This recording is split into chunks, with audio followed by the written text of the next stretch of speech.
আসসালামু আলাইকুম। শুভ সকাল। কেমন আছেন সবাই? আমরা আলহামদুলিল্লাহ ভালো আছি। সুমনি বলছি সুমনিস ব্লগ পেজ থেকে। আজকে একটু ডিফারেন্ট রান্না করব, যেটা আমার খুব পছন্দ। ডিফারেন্টও ঠিক না, এটা কম বেশি সবাই খান।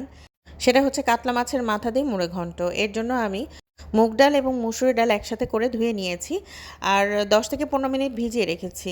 আমি কিন্তু মুগ ডাল মুসুরি ডাল একসাথে করেই রান্না করি, এটা আমার কাছে খুব ভালো লাগে আর একটু টেস্টটাও ডিফারেন্ট হয়। আর মজাও হয় মসুরি ডালটা অ্যাড করলে। এটার সাথে বেশিরভাগ সময় তো আমরা মুগ ডাল দিয়েই করি। তো এটা আমি হলুদ, লবণ আর একটু তেজপাতা দিয়ে ঢেকে বসিয়ে দিয়েছি কিছুক্ষণ সিদ্ধ হওয়ার জন্য। আর এখানে আমি কাতলা মাছের মাথা নিয়ে নিয়েছি। মাথাটা বেশ বড়, 2 পিস করে নিয়েছি আর একটা পিস মাছের অংশ নিয়ে নিয়েছি। যদিও মাছের অংশ আছে মাথার মধ্যে, তারপরও আমি 1 পিস মাছ এক্সট্রা নিয়ে নিয়েছি। তারপর আমি এর মধ্যে দিয়ে দিয়েছি হলুদের গুঁড়া আর একটু লবণের গুঁড়া। এটাকে আমি ভালো করে মেখে নিব কিছুক্ষণ, আর মেখে কিছুক্ষণ রেখেও দিব। 10 মিনিট পর ফিরে এসেছি। এখন আমি এটাকে তেলে ফ্রাই করব, ভাজা ভাজা করব, একটু ভাজা ভাজা করে তারপর এটাকে নামিয়ে নিব। আর এর মধ্যে আমি দেখেছি যে মোটামুটি এটা সেদ্ধ হয়ে গেছে। ডাল একেবারে সেদ্ধ না, মানে একেবারে গলে যাবে না সেরকম না আর কি। আর মাছের মাথাগুলো ভাজা হয়ে গেছে, আমি নামিয়ে নিয়েছি। এখন অন্য একটি পাত্রে এর মধ্যে তেল, পেঁয়াজ কুচি, পেঁয়াজ রসুন বাটা, আদা বাটা এগুলো দিয়ে দিচ্ছি অল্প অল্প করে। আর দিয়ে দিচ্ছি একটু গরম মশলা, এলাচ, দারচিনি আর একটু লবঙ্গ। এগুলো দিয়ে ভালো করে একটু ভেজে নিচ্ছি মানে কষিয়ে নিচ্ছি, যেন এর গন্ধটা চলে যায়, কাঁচা গন্ধটা। আর এখন এর মধ্যে দিয়ে দিচ্ছি শাহি মশলা। খুব বেশি না, হাফ চামচেরও একটু কম। এই শাহি মশলার রেসিপি কিন্তু আমার পেজে দেয়া আছে, আমি ঈদের সময় করেছিলাম, এর আগে বলেছি। এর মধ্যে শাহি মশলাটা অ্যাড করলে খুব মজা হয়, আমার খুব পছন্দ। আর এখন দিয়ে দিচ্ছি অল্প পরিমাণ হলুদের গুঁড়া, মরিচের গুঁড়া, একটু ধনে গুঁড়া আর একটু জিরা গুঁড়াও দিয়ে দিচ্ছি। মাংসর মানে সব মশলাগুলো মোটামুটি এখানে আসবে।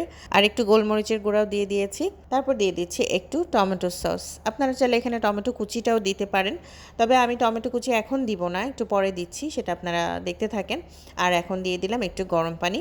আর এখন যে ভাজা মাছ রেখেছিলাম সেগুলো এর মধ্যে দিয়ে দিচ্ছি। মাছের মাথাটা একটু ভেজে নিলে ভালো হয়।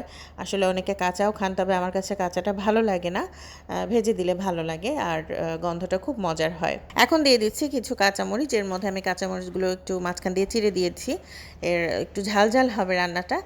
আর এখন বাকি সেদ্ধ করা ডালটা এর মধ্যে দিয়ে দিচ্ছি। ডালটা মোটামুটি সেদ্ধ হয়েছে, আমি আগেই বলেছি পুরোপুরি সিদ্ধ বা একেবারে বেশি গালানো যাবে না। আর এখন দিয়ে দিচ্ছি পরিমাণ মতো লবণ। এটাকে এখন ভালো মতো আমি কষাতে থাকবো, মানে বেশ কিছুক্ষণ নাড়তে থাকবো।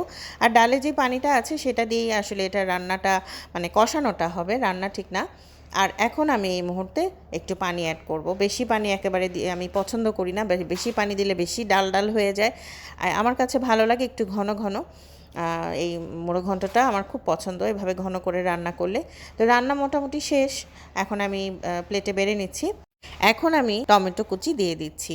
আপনারা চাইলে এর আগেও দিতে পারেন, নাও দিতে পারেন, তবে এই মাছের এই মুড়ি ঘন্টের মধ্যে আমার কাছে টমেটো কুচি করে দিলে খুব ভালো লাগে, খাওয়ার সময় কামড়ে পড়ে আর ফ্লেভারটা খুব ভালো লাগে আমার কাছে। আর উপরে দিয়ে দিচ্ছি ধনেপাতা আর একটু লেবু পাতা দিয়ে দিচ্ছি দারুণ ফ্লেভারের জন্য। আমার কাছে কিন্তু খুব ভালো লাগে লাস্টের এই ফিনিশিংটা দিতে। তো আজ এ পর্যন্তই। সবাই ভালো থাকবেন, সুস্থ থাকবেন। আল্লাহ হাফেজ।